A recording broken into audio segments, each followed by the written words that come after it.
turma. Fala aí, beleza? Bom Bom dia, senhor. dia. Viu? Tô com a internet aqui do meu celular. Se derrubar aqui é o sinal, tá ruim, tá? Eu acho que queimou meu modem, né? Que maravilha, né? Não sei se foi algum pico de energia durante a noite aí, mas não liga nem por decreto. Aí eu tô usando do celular, então se o sinal estiver meio oscilando aqui é porque é o 4G. E aí, como vocês estão? Sexta-feira boa, né? Uma turma reduzida, que coisa ótima. Falar nisso, falar em turma reduzida, vocês viram o comunicado da escola? Sim, senhor. Vimos? Então, pede depois, se já fez, beleza, mas pede depois aos pais de vocês preencherem aquele questionário, que é coisa rápida, 5, 6 perguntinhas só, sobre o retorno. Me parece que a escola está fazendo um mapeamento aí de como que está o posicionamento dos pais, para a gente fazer o melhor retorno possível, ou pelo menos tentativa de retorno, né? A gente não sabe ainda como vai ser. Eu falo para os nossos professores ainda, a escola deve reunir com a gente para falar como que vai ser esse protocolo para retorno aí. Mas, aparentemente, acho que é um dia que vocês terão a oportunidade de ir para o colégio, com a turma reduzida, o horário específico, e talvez aí tem que planejar direitinho quais serão as aulas do dia que vocês terão, mas mesmo assim a gente vai continuar com essas aulas online, tá? Então, a ideia é que não seja um retorno total. Então, de qualquer maneira, e aí eu estou dando um palpite, eu acho que vai continuar assim com as aulas à distância. E aí deve voltar a integral só o ano que vem. Mas, de qualquer maneira, vamos ver como que vai ser esse restinho de ano com esse retorno parcial. Vamos ver o que a gente consegue programar aí, pelo menos para aproveitar esse restinho de ano que nos falta. Bom, aguardem comunicados futuros. Aí agora a escola deve mapear todas as respostas que obteve lá. De repente a gente está achando que é uma boa retornar e de repente boa parte dos pais ou a maioria dos pais não vê tanto sentido assim no retorno, então a gente ainda está em aberto, né? Como o próprio decreto municipal descreveu, as escolas particulares elas podem se orientar de acordo com o que achar melhor e mais razoável nesse momento. Então vamos esperar. De repente a gente acha que vai retornar, mas de repente é melhor não mesmo, vai do que já está até agora e encerra o ano já que já chegamos a esse ponto, mas vamos ver, vamos aguardar, tá bom? No mais, semana 8, e a gente diminuiu bem a nossa quantidade de conteúdo semanal, o que é muito bom. Semana que vem tem menos conteúdo ainda, eu sempre programo para a gente chegar no final do bimestre e diminuir o ritmo, que eu acho sempre melhor fazer isso, porque a gente já está um pouquinho mais cansado. E para a semana que vem, por exemplo, deixa eu abrir aqui meu cronograma. Ó, tá perto. Aqui. Bom, para essa semana a gente começou com o módulo 45, foi propriedades do campo elétrico, aquelas linhas de campo que nós fizemos, né, algumas propriedades. E a gente vai fazer hoje o módulo 46, condutor isolado. Na semana que vem tem um módulo só, que é o 47. Então a gente vai começar a teoria dele na segunda-feira e vai fazer a os exercícios dessa parte na sexta-feira. E na semana 10 também sobrou um módulo só, 48. Capacitância e energia eletrostática. A gente começa ele na segunda e termina ele na sexta. Então a ideia é que sejam 2 semanas bem curtinhas para nós, que a gente consegue fazer sem precisar das 3 aulas. 2 aulinhas no máximo a gente já consegue fazer. Tá? Hoje vocês vão ver também que o nosso módulo 46 não é tão extenso assim. E que fala sobre condutor isolado, tem umas regrinhas ou outra que eu vou passar para vocês, no qual a gente precisa delas para resolver os exercícios dessa semana. E vamos lá então. Vou tentar abrir aqui já no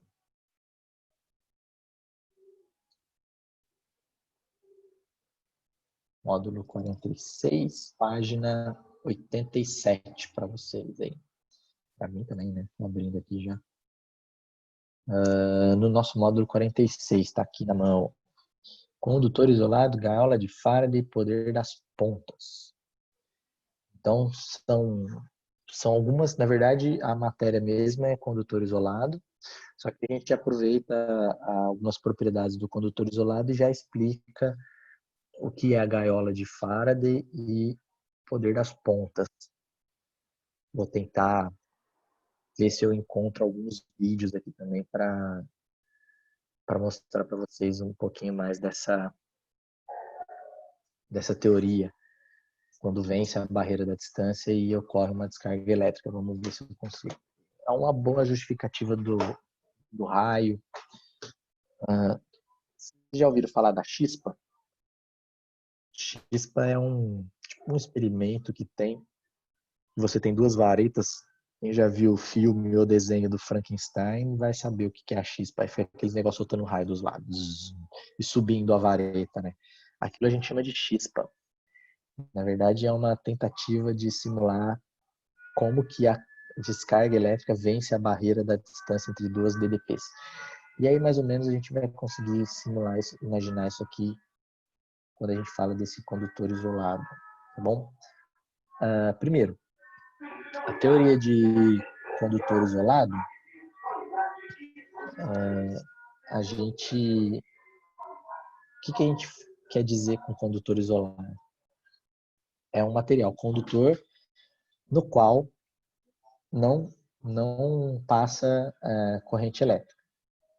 Então, por exemplo, qualquer material condutor que a gente tiver, e aí a gente vai sempre estar falando de materiais próximos aos metais, que são os condutores, mas não necessariamente ele vai estar com corrente elétrica passando por ele. Então, ele é condutor, mas ele está isolado de corrente elétrica.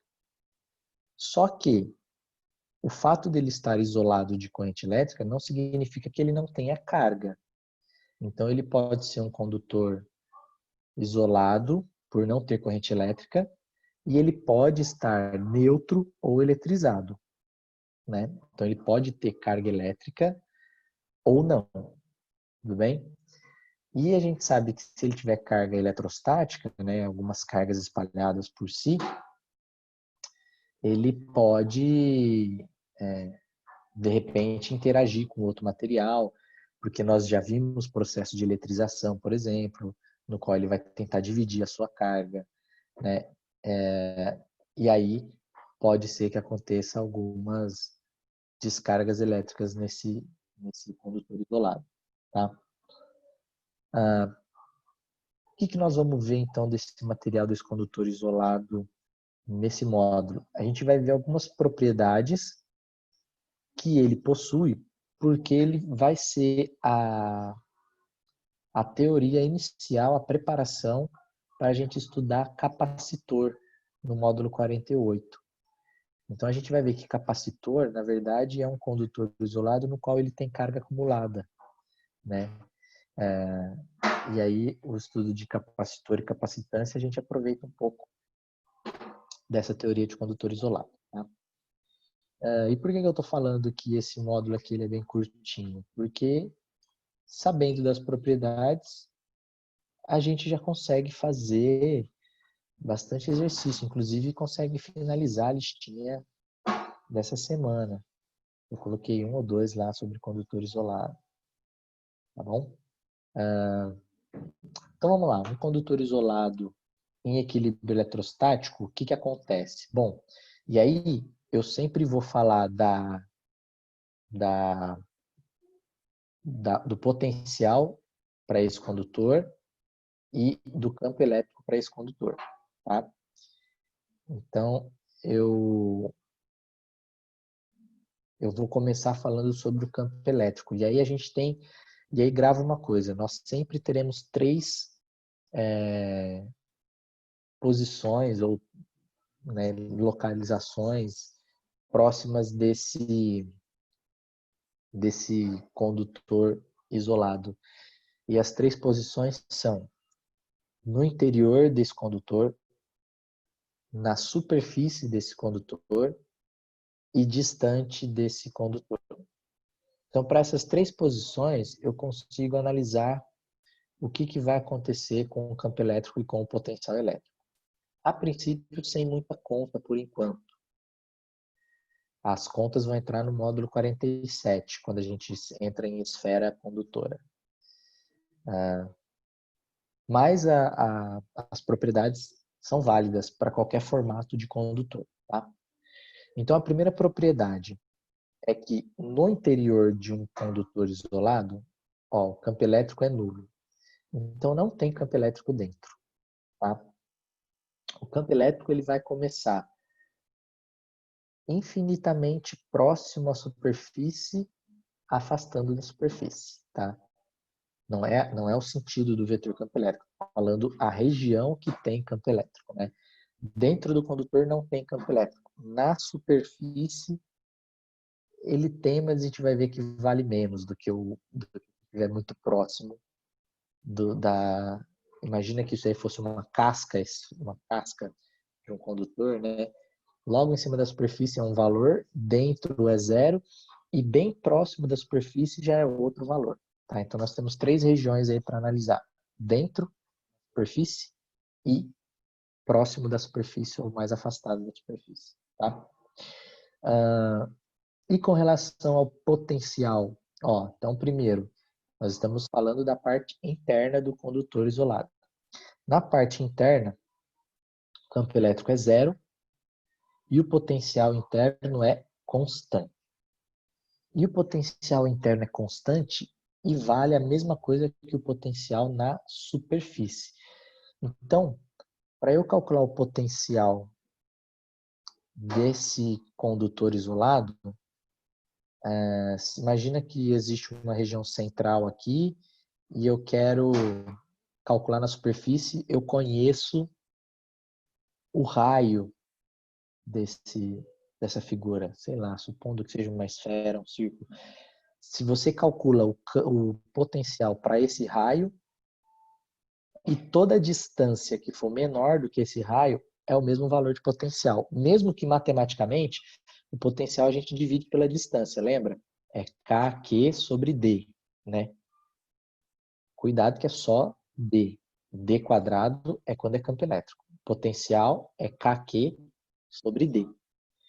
Mesmo que a distância, se você tiver mais para dentro do condutor, essa distância do denominador, você diminui o valor, daria um resultado maior no potencial, mas a teoria diz que dentro do potencial até a superfície é o mesmo valor.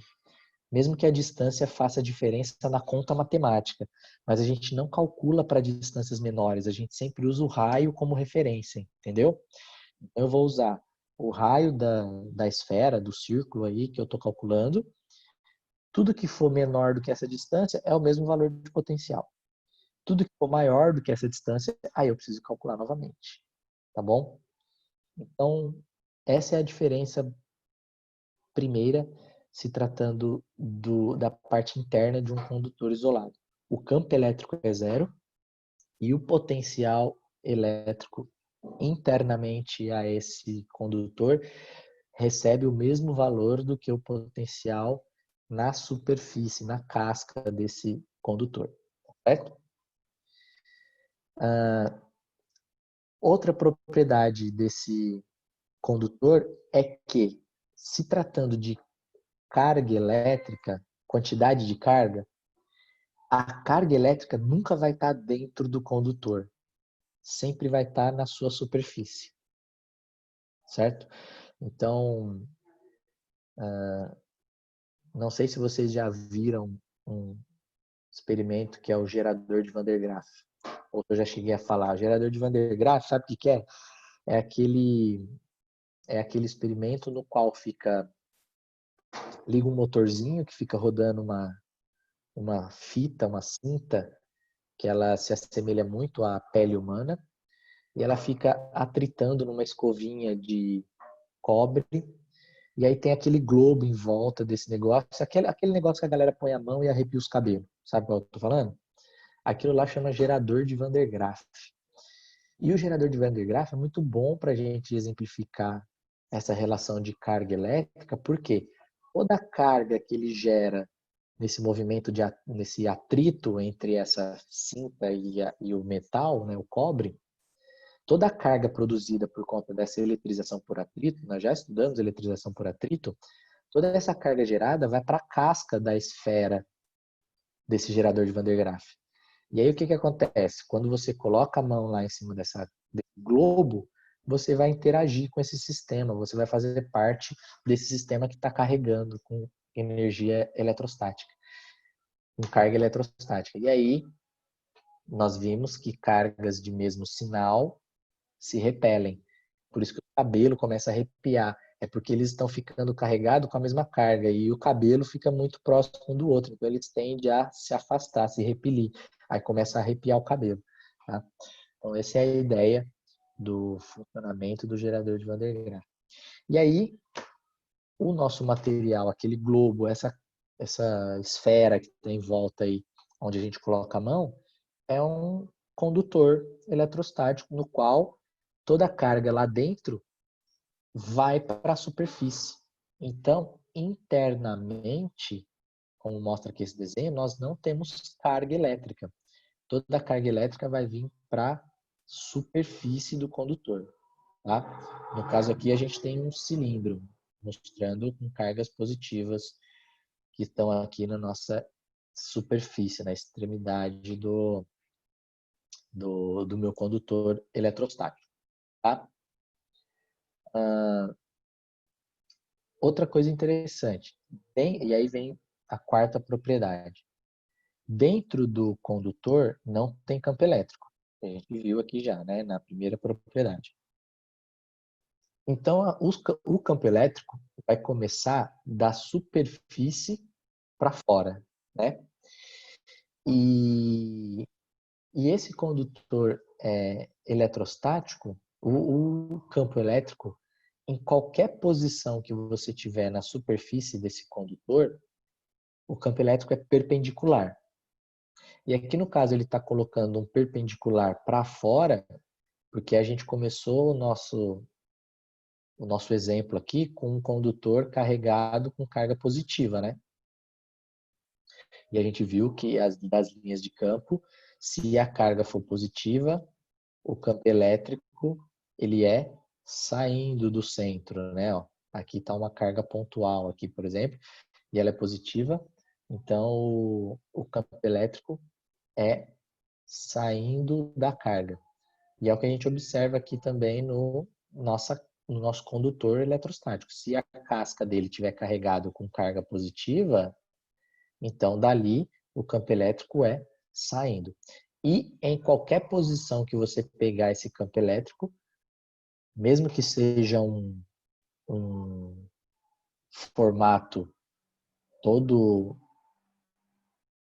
não todo heterogêneo, aquele ponto que você pegar para analisar o vetor campo elétrico, ele é perpendicular naquela posição na superfície. Então vamos lá, ó. Se eu fosse pegar aqui o campo elétrico desse condutor aqui, em qualquer posição dessa superfície, por exemplo, aqui teria que ser algo perpendicular assim, ó. Aqui ele tem uma curvatura um pouquinho para a esquerda, então seria perpendicular, então seria algo desse tipo aqui, ó. Ó, entendeu? O campo elétrico sempre perpendicular naquele ponto que você está desenhando. Ó, eu estou pegando os pontos aqui mais arredondados para você ver que o campo elétrico ele é sempre perpendicular na superfície do seu condutor. Não interessa a posição que você estiver, tá? Então veja que o campo elétrico aqui ele vai ter uma análise vetorial toda embaralhada, né? Porque a gente tem um formato de condutor bem irregular, a gente tem curvaturas diferentes ali na junção desse meio aqui do nosso condutor. Então, isso faz com que ele tenha um campo elétrico diferente, espalhado. Vai ficar parecendo um porco-espinho aqui, se eu ficar desenhando vetor aqui nesse condutor, tá?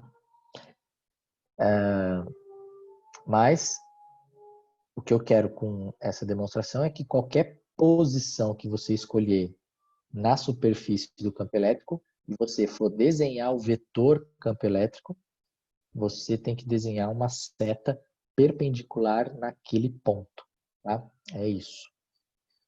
Muito bem. Outra propriedade do nosso condutor isolado é que é a teoria das pontas, né? Ou seja, o que é a teoria das pontas? Quanto mais pontiagudo for as extremidades aí do meu condutor, a carga elétrica ela tende a se acumular nas pontas. Então, se eu fosse analisar essa extremidade 1 aqui, tá vendo que ela tem uma curvatura um pouquinho menor do que a curvatura 3 aqui, ó? Então, com certeza absoluta, aqui vai acumular muito mais carga elétrica do que aqui. Por quê? Porque aqui é muito mais pontiagudo, tá? Imagina se fosse possível a gente ter um condutor elétrico assim, ó, bem pontiagudo, sei lá. Se esse aqui fosse o meu condutor elétrico e ele tivesse esse formato aqui na lateral de cá, ó, bem pontudo, ó, acumularia todas as cargas acumulariam exatamente aqui nessa ponta aqui, ó. Então acumularia bem na ponta do meu condutor. Deu para entender? E isso é a teoria das pontas. Então, se você tivesse um condutor triangular, na ponta dele seria o acúmulo de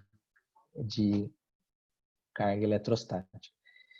E isso também ajuda a gente a entender por que é perigoso a gente ficar debaixo de uma árvore numa tempestade de raios e relâmpagos. Porque a tendência é que as cargas se acumulem nas pontas. E a DDP procura sempre a menor distância para vencer a barreira. Então, aonde seria mais possível você tomar um raio? Numa superfície plana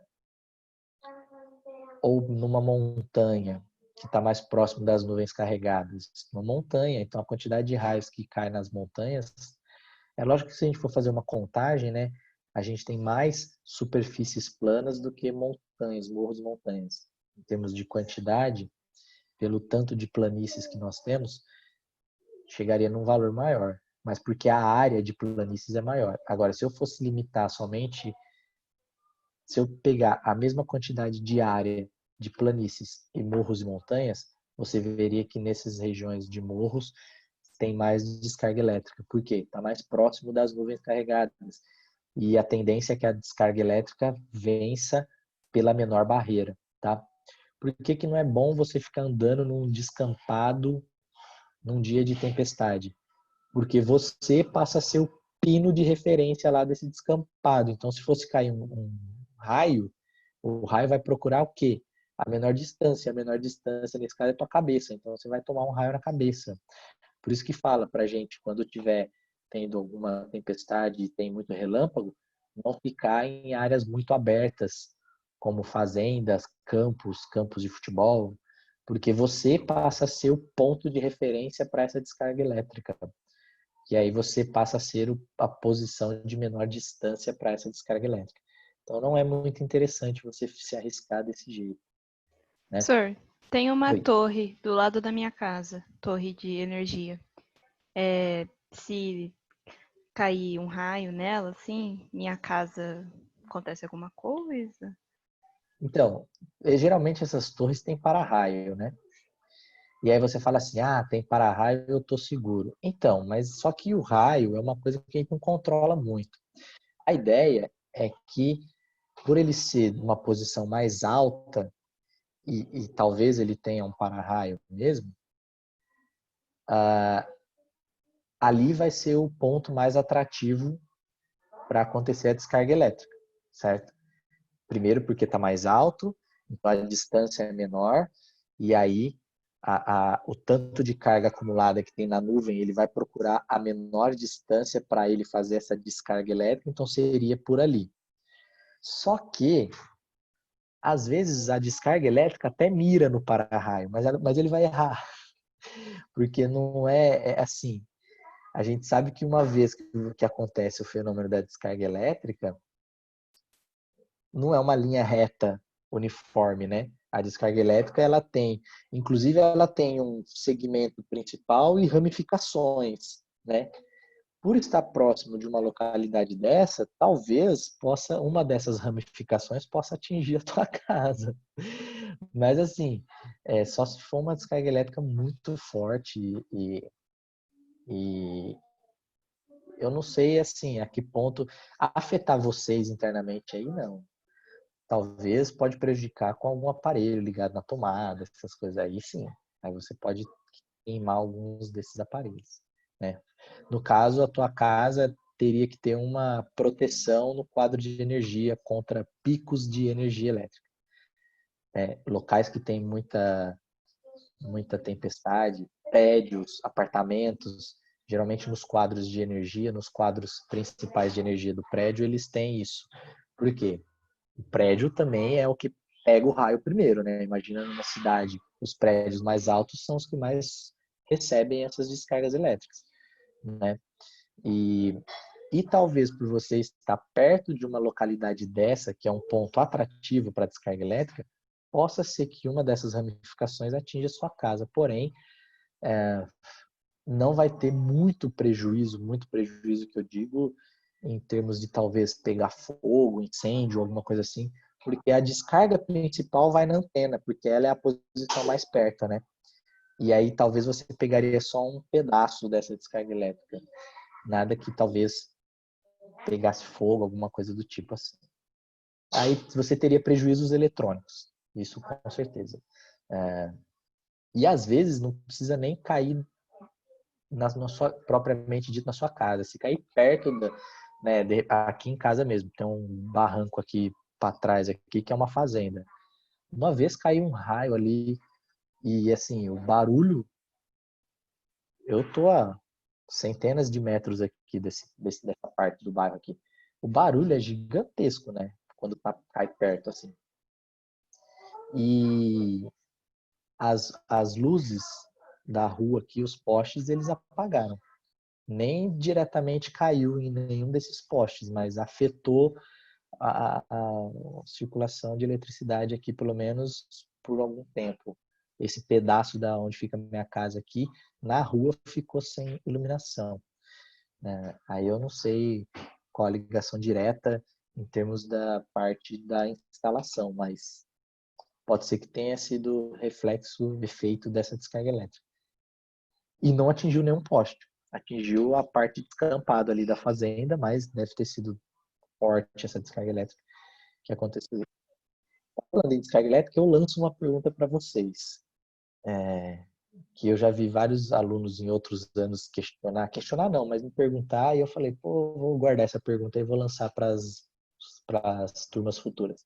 O raio, ele cai ou ele sobe? Vocês já viram esse Tem questionamento? dois tipos, não é? O que vocês acham? Vocês acham que o raio cai ou o raio sobe? Depende do tipo, não é? Então, mas existe esse raio que sobe aí? Existe, eu acho que existe, porque eu vi, acho que uma prova ou em um exercício que falava sobre isso. O que foi, não lembro, mas eu lembro que tinha um que descia, só que parece que o que tem mais ocorrência é o que desce do que o que sobe. É um negócio assim. Não sei se Isso, eu tô equivocada. é isso mesmo. Tem dos dois tipos. Você tem tanto o relâmpago, o raio, que vem da nuvem em direção à superfície, mas você também tem da superfície em direção à nuvem. Olha que interessante, isso é uma coisa que pouca gente sabe. Porém, é essa frequência mesmo. O que vem da nuvem para a superfície acontece com muito mais frequência do que o que sai da superfície em direção à nuvem, tá? E outra, os raios que sobem, vamos assim descrevê-los, vai acontecer mais nas regiões mais altas, então nos morros, montanhas, a chance de acontecer uma descarga elétrica no sentido contrário é maior. A maioria das descargas elétricas, principalmente em superfícies mais planas, aí realmente é uma descarga elétrica de cima para baixo. Tá? Pode acontecer os dois, o que sobe com menos frequência. Se eu fosse colocar alguma proporção, e aí eu estou supondo uma quantidade, digamos que 85% é descarga elétrica, 15% é os que sobem, entendeu? Seria uma proporção bem aproximada, tá? Então a maioria mesmo é descarga elétrica, mas pode acontecer para os dois lados. Inclusive, dependendo da distribuição de carga elétrica, as descargas elétricas podem ser na horizontal. Nunca viu imagem, foto de raio que acontece na horizontal, assim, ó? Ele vai de uma nuvem na outra, né? Ele não vai nem para baixo nem para cima, ele vai para o lado. Pode acontecer também. E aí a gente pode ter uma região da nuvem mais carregada do que a outra, e você tem as duas que de repente estão se aproximando e entram em conflito aí essas cargas elétricas, e aí ela chega numa certa distância que essa descarga elétrica consegue vencer essa barreira do ar e você consegue ver um raio meio que na horizontal, assim, tá? Então, o raio pode ter qualquer uma das direções, para cima, para baixo, para o lado, para o outro lado, vai depender muito da distribuição das, das, dos potenciais, porque uma descarga elétrica é isso, é quando a carga elétrica acumulada no potencial, ela entra em conflito com outra polaridade, só que pela distância ser um pouquinho maior, não acontece corrente elétrica, mas aí de repente elas vão se aproximando e a distância passa a não ser uma barreira. E aí acontece descarga elétrica, corrente elétrica passando. Bom, por isso, na construção civil, um exemplo de aplicação, né? E vamos para a nossa aplicação cotidiana, rotineira. Por isso que na construção civil, quando vai se construir alguma casa ou prédio, alguma estrutura, fala para não ficar com aqueles os verguilhões, né, aquelas coisas de ferro assim que fica dentro das estruturas, das paredes, né, da alvenaria, para você não aproximar esses ferros grandão assim que a gente usa na estrutura próximo dos fios de alta tensão. Por quê? Porque não pode encostar. Não, mas não precisa encostar. Só de você chegar perto, não acabamos de ver a teoria das pontas. Só de você chegar perto, a ponta desse verguilhão de metal já vai começar a querer interagir com toda a carga elétrica que está acumulada nos fios de alta tensão. E, de repente, você pode aproximar tanto ao ponto que acontece uma descarga elétrica e vai vir um choque enorme nesse verguilhão de metal, mesmo que não encoste no fio de alta tensão, simplesmente por estar próximo. Vai aproximando até que vence a barreira e acontece a descarga elétrica. Então, veja, não necessariamente precisa ter contato para ver passagem de corrente elétrica, basta você estar próximo, e a teoria das pontas mostra que as cargas vão acumular nas pontas até certo ponto que ocorre uma descarga elétrica, tá? Então, uma aplicação prática aí do motivo da gente não andar com esse tipo de material próximo de fios de alta tensão, né, para não ocorrer esse tipo de acidente. Tá? Eu vou tentar achar aqui.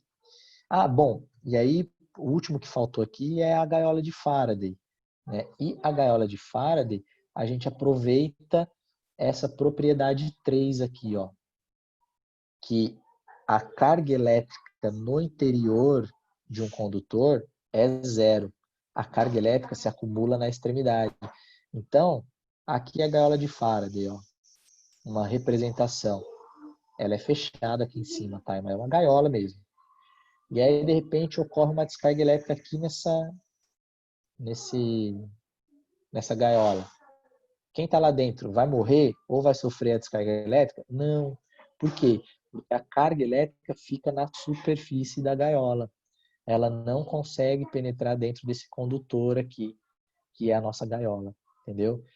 Porra, então, se eu estiver andando de carro na rodovia, rolou uma tempestade e tá saindo raio para todo lado, e eu fiquei preso dentro do meu carro.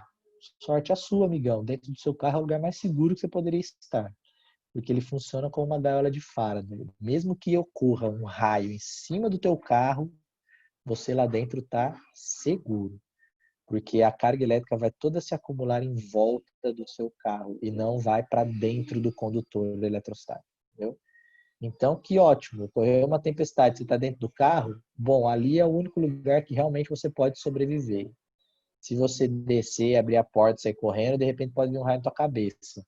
Dentro do carro, não. Mesmo que caia no carro, você está dentro e dentro a carga é zero, tá bom? Eu vou achar um vídeo aqui, quer ver? Eu vou ver se eu consigo colocar mostrando para vocês a aplicação da gaiola de Faraday. Deixa eu ver se eu consigo abrir o YouTube, né? Eu tô usando o 4G aqui. Até que tá abrindo rapidinho. Ó. Eu acho que eu já até mostrei esse clipezinho para vocês.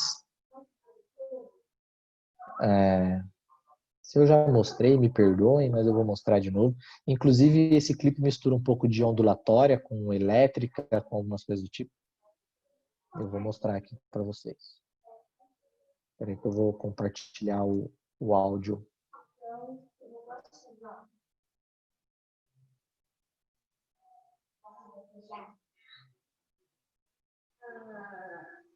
Compartilhar, achei. E compartilhar a tela, né? Vai lá.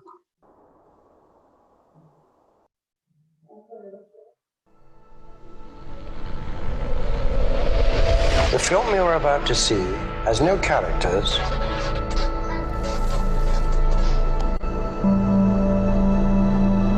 If you spare a little of your imagination, it is a film to describe to you the effect of cymatic frequencies on matter.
and completely to sound.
Tô tentando pausar aqui na hora que ele toma um raião. Aí, ó.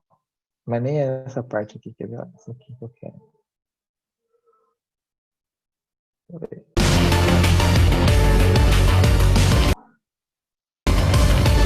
Ah, não consigo pausar. Aí, ó. Ih, ficou clarão, mas dá pra ver. Ó. A parte que eu quero pausar é exatamente aqui, ó. Veja que ele tá fechando o circuito aqui, né? Esse aparelho aqui é chama bobina de Tesla, esse negócio aqui. Ele simula uma descarga elétrica. Então aqui dentro ele está rotacionando e acumulando carga, e aí a carga vai para a extremidade aqui, no qual ela ocorre uma descarga elétrica. E a descarga elétrica vai acontecer por onde? Pelo ponto mais próximo. Vence a barreira, o ponto mais próximo é o cidadão pulando aqui. E aí, todo esse material que ele está usando nessa roupa funciona como uma gaiola de Faraday. Toda essa descarga elétrica aqui bate nessa roupa que ele está, que é um condutor isolado, e a descarga elétrica finaliza caindo aqui para o chão, ó, saindo pelo pé dele. Então, e ele ali dentro não sofre esse choque, mesmo em contato com a roupagem aqui pela parte de dentro. Toda a carga acumulada fica na roupa, mas pelo lado de fora. Então aí a carga dentro desse condutor é zero, tá? Aqui no finalzinho agora eles mostram algumas cenas de como que eles gravaram essas descargas elétricas.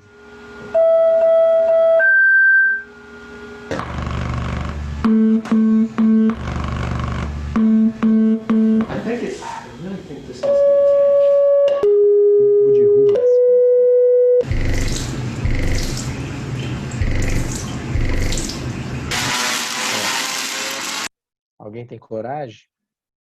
Fica tomando choque na cabeça?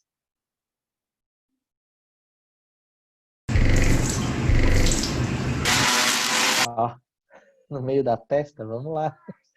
Confia na ciência, galera. Nem tanto, né?